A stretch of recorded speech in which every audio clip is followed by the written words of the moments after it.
बिस्मिल्लाहिर्रहमानिर्रहीम। अस्सलाम वालेकुम नाजरीन, मैं हूं अब्दुर्रहमान खान और आपको AR खान ऑफिशियल के प्लेटफॉर्म से खुश आमदीद कहता हूं।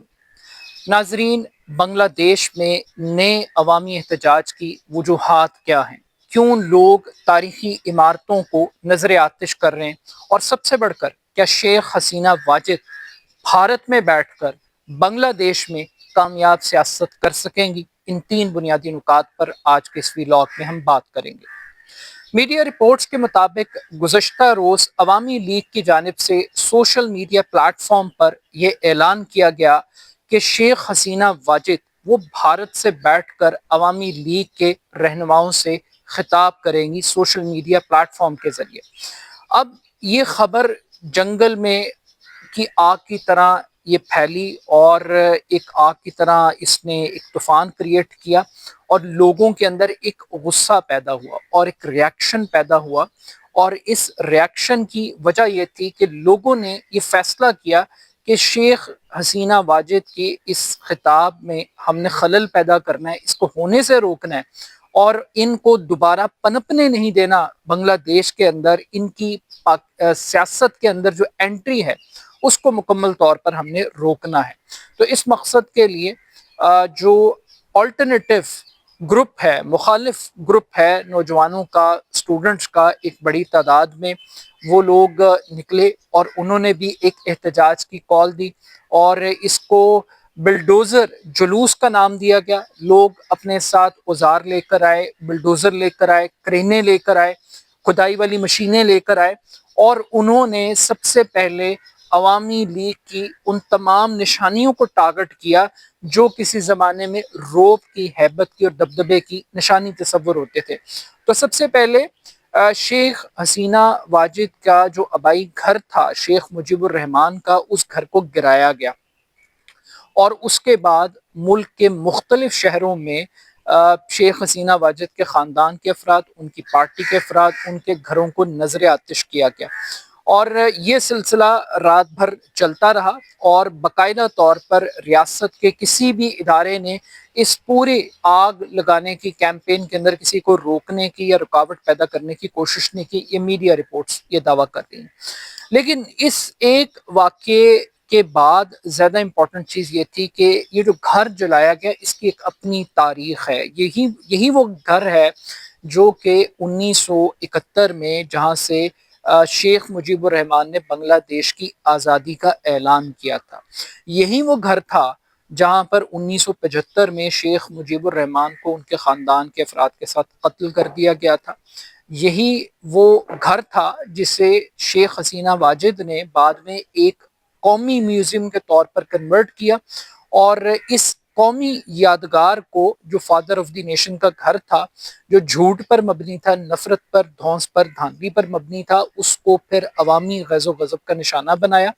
5 अगस्त को भी ये घर नजर आतिश किया गया था और अब इसको बाकायदा तौर पे बिल्डोजर्स के जरिए गिरा दिया गया और इससे पहले जो स्टेचूस थे, जो मुजस्मे थे, वो भी तोड़े गए बाकायदा तौर पे, पूरी दुनिया ने देखा था।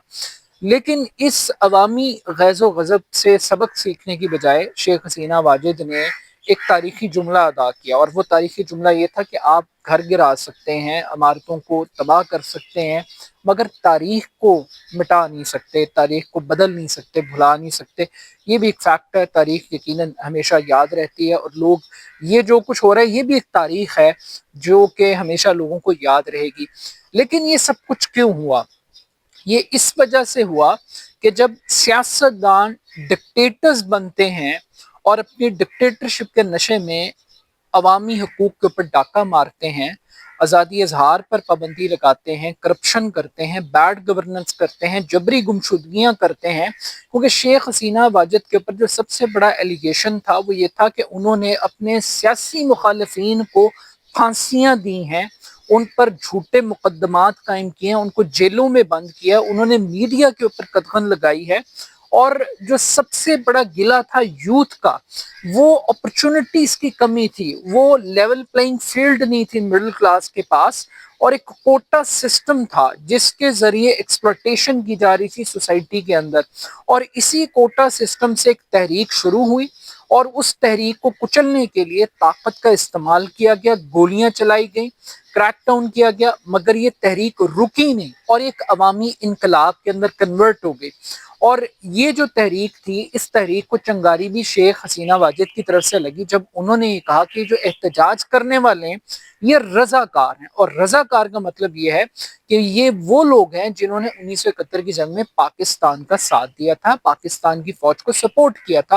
اور اس ایک نعرے کو، یعنی کہ غدار انڈائریکٹلی وہ کہہ رہی تھی، اس ایک نعرے کو بنگلہ دیشی نوجوانوں نے اپنے لیے ایک اعزاز سمجھا، تمغہ سمجھا، غصہ سمجھا، اور اس کو ایک نعرے میں کنورٹ کیا۔ تم کون میں کون، رضاکار رضاکار کا جو سلوگن تھا وہ بڑا پاپولر رہا۔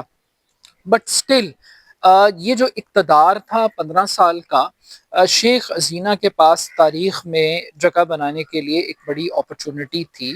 اور اگر وہ اقتدار چھوڑتیں، فیس کرتیں، مقدمات کو فیس کرتیں، جس طرح ان کے سیاسی مخالفین نے جیلیں کاٹی ہیں وہ بھی دلیری کے ساتھ جیلیں کاٹتی، تو شاید آج تاریخ بالکل ایک مختلف انداز سے ان کو دیکھتی۔ لوگوں کو جو سب سے بڑا غصہ اور افسوس تھا ان کے اندر کہ بنگلہ دیش کو بھارت کی کالونی بنا دیا گیا، اور بھارت نواز جو ایجنڈا تھا وہ بنگلہ دیش پہ مسلط کر دیا گیا تھا، اور لوگوں کا ریاکشن بنیادی طور پہ بھارت کی اس اجارہ داری کے خلاف تھا۔ اور جب لوگ نکلے ہیں تو سب سے بڑا جو اسٹریٹجک لاس کنسیڈر کیا جاتا ہے ڈپلومیٹک چینلز کے اندر، وہ بھارت کا کنسیڈر ہوتا ہے کہ بھارت کی جو انویسٹمنٹ تھی پچھلے 30-40 سال کی،